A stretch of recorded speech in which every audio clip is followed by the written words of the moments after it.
Bonjour. Nous avons vu, lors des leçons précédentes, que l'origine de l'intelligence artificielle est la volonté de l'être humain de compenser l'incertitude du futur par des moyens mathématiques que sont les probabilités. Ces moyens, qui commencent par l'acquisition de données et leur analyse, reposent sur les concepts de corrélation et de régression, et convergent vers la modélisation prédictive dont le résultat est la probabilité d'occurrence d'un événement. Ce savoir, petite fenêtre ouverte vers le futur, permettant à l'être humain de prendre la meilleure décision éduquée possible. Il reste toutefois une étape à franchir entre la connaissance de la probabilité et la décision. Celle-ci est souvent dépendante d'un seuil qui varie suivant les individus. Par exemple, quelqu'un prendra un parapluie avec 50% de probabilité de pluie lorsque quelqu'un d'autre ne le fera qu'avec une probabilité de 70 ou 80%. Cependant, si les règles qui relient la décision aux probabilités sont connues, il est alors possible de les automatiser. Dans ce cas, nous avons retiré l'être humain de l'ensemble du processus depuis la collecte des données jusqu'à la prise de décision et son exécution. Nous pouvons alors véritablement parler d'intelligence artificielle. Nous nous posions la question au début de ce cours de la définition de l'intelligence artificielle. Je vous en propose ici quelques-unes. Je vous recommande celle de Russell et Norvig, tirée de leur ouvrage « Intelligence artificielle, une approche moderne ». C'est un livre volumineux et très technique, mais la référence en la matière. L'intelligence artificielle, qui est un sujet complexe par excellence, est la convergence de plusieurs domaines. Les mathématiques tout d'abord, qui, nous l'avons vu, sont la vraie fondation de l'intelligence artificielle. En effet, l'IA repose sur la modélisation prédictive, qui est un calcul mathématique de probabilité. L'économie ensuite, car c'est un domaine d'application de l'intelligence artificielle dans la mesure où l'on recherche toujours une forme d'optimisation. On y trouve ensuite, et de façon logique, les neurosciences et la psychologie, car comme nous l'avons vu, l'intelligence artificielle repose sur les principes cognitifs de choix et de prise de décision, et tout le domaine des réseaux neuronaux tente de reproduire le mode de fonctionnement du cerveau humain. Quand on parle de choix et de décision, on parle obligatoirement de philosophie, ce qui a introduit des dimensions morales et éthiques dont nous reparlerons plus tard. L'informatique et la cybernétique sont les moyens de calcul et de mise en œuvre et d'exécution. La linguistique, enfin, car il nous faut bien communiquer avec la machine qui nous aide à prendre nos décisions. Que ce soit un langage de code ou que ce soit la reconnaissance vocale ou d'écriture manuelle, la communication reste une priorité. Je vous propose à présent un bref historique de l'intelligence artificielle. Elle ne date pas d'hier. On trouve en effet dans la mythologie grecque la référence au géant Talos, réplique métallique en bronze d'un être humain forgé par le dieu Héphaïstos. Il fait 3 fois par jour le tour de l'île de Crète afin de protéger la déesse Europe qui y réside. Entre les 3e et 1er siècles avant Jésus-Christ, on trouve à Alexandrie la trace d'une école d'ingénieurs qui conçoivent des automates à vapeur.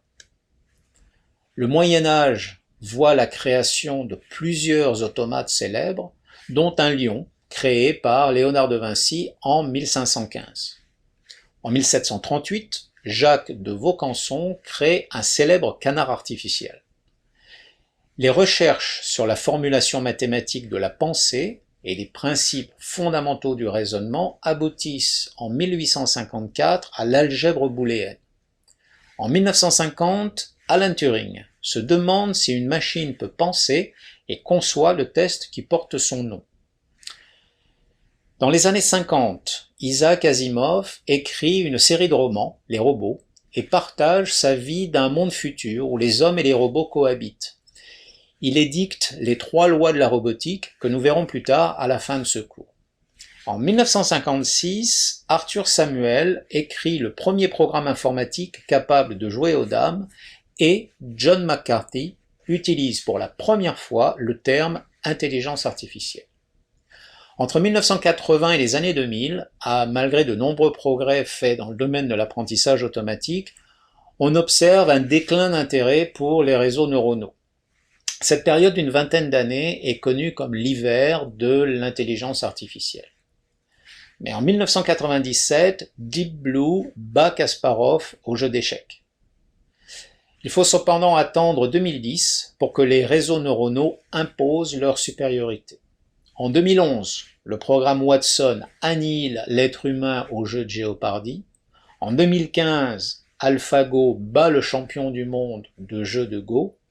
Et en 2016, la machine est officiellement plus efficace que l'être humain dans la reconnaissance d'images, d'écriture et de langage.